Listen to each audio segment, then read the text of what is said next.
কোষে দেখি 25-এর আমরা 12 নম্বর অঙ্কটাতে চলে এসেছি। 12 নম্বর অঙ্কটা কি বলছে? 12 নম্বর অঙ্কটা বলছে 250 মিটার লম্বা সুতো দিয়ে একটি ঘুড়ি ওড়াচ্ছে। আচ্ছা ঠিক আছে, সুতোটি যখন অনুভূমিক রেখার সঙ্গে 60 ডিগ্রি কোণ করে থাকে, মানে তোমাদের এটা যদি মাটি হয়ে থাকে, এখান থেকে যদি ঘুড়িটা ওড়ে তাহলে 60 ডিগ্রি এরকম একটা জায়গাতে উঠছে, এবং এটা মানে সুতোটি মাটির সাথে অনুভূমিক রেখার সাথে 60 ডিগ্রি কোণ উৎপন্ন করেছে। এবং যখন 45 ডিগ্রি কোণ করে থাকে, মানে একটা ক্ষেত্রে 60 ডিগ্রিতে রয়েছে, আবার সেই একই ঘুড়ি 45 ডিগ্রি কোণ করে আর একটা ক্ষেত্রে রয়েছে। ঠিক আছে, তো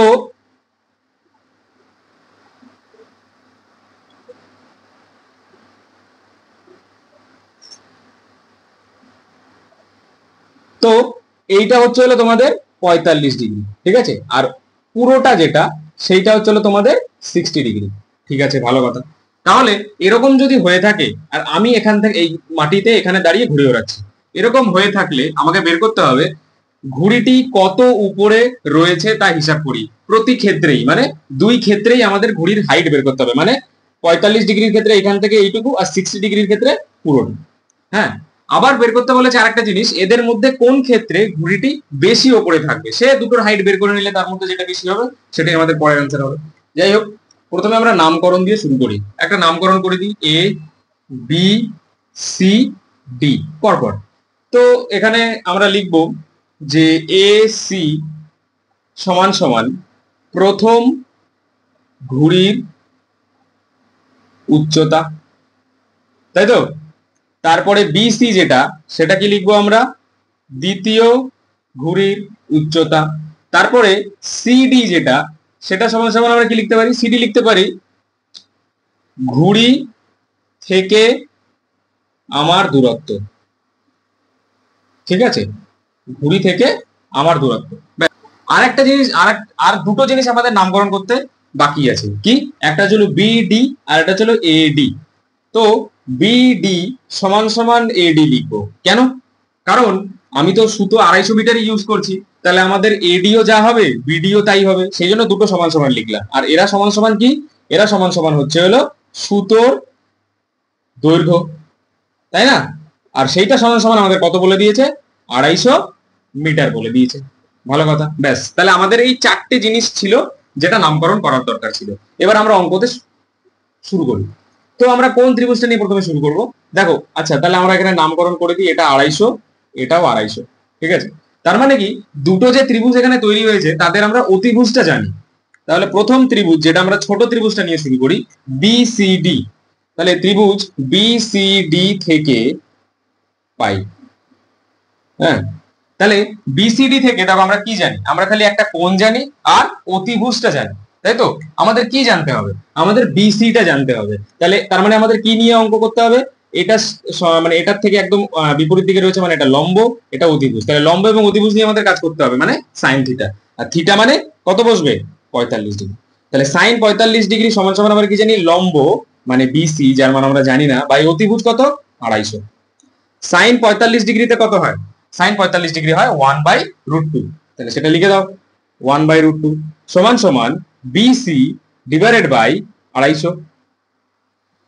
তাহলে এখান থেকে আমরা কি পাবো? এখান থেকে আমরা বজ্রগুণন করে বিসির মান পেয়ে যাবো। বিসি সমান সমান বিসি ইন্টু √2 হবে, সমান সমান 250 ইন্টু 1 250 হবে। বা তারপরের লাইনে যদি আমরা বিসি বের করি, সমান সমান কত আসবে?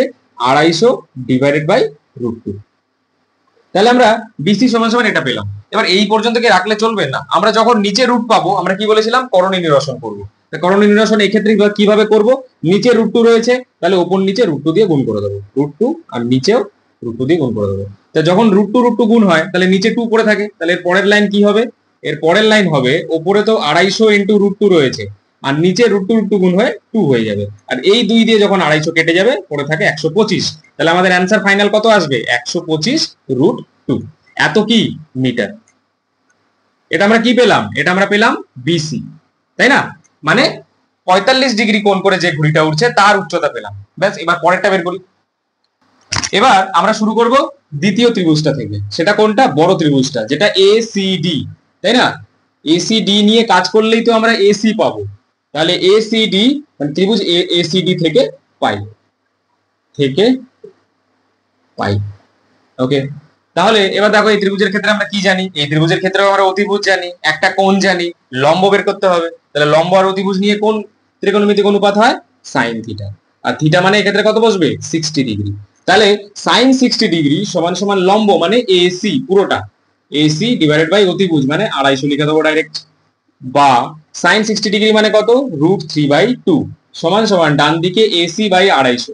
ঠিক আছে, আমি কিভাবে জাস্ট সাইন 60 ডিগ্রি সমান √3/2, তার মানে কি প্রত্যেকটা কোণ আমাদের একদম নকের ডগায় হওয়া খুব দরকার। সেই জন্য এগুলো কিন্তু তোমাদের মুখস্থ করা খুব খুব খুব গুরুত্বপূর্ণ। যাই হোক, দেখো এখানে বসে একটা কাটাকুটি করে দিই, 2 দিয়ে 250 কেটে দিই, তাহলে কত পড়ে রইলো? 125। এবার বজ্রগুণন করি, এসি দিয়ে 1 গুণ করলে এসি থাকে, আর 125 কে √3 দিয়ে গুণ করলে 125 √3 হয়ে গেল। আচ্ছা, তাহলে এত কি মিটার। এইবার প্রশ্নটা হলো, প্রথম প্রশ্নটা তো আমাদের কনফার্ম, সবকিছু বেরিয়ে গেছে আমাদের, দুই ক্ষেত্রেরই এসি বেরিয়ে গেছিল আর বিসি সমান কত বেরিয়েছিল? 125 √2 মিটার। তাহলে আমরা প্রথমটা আমাদের যেটা বলেছিল প্রতি ক্ষেত্রে আমাদের ঘুড়িটি কত উপরে রয়েছে তা নির্ণয় করি, এটা তো আমাদের হয়ে গেল।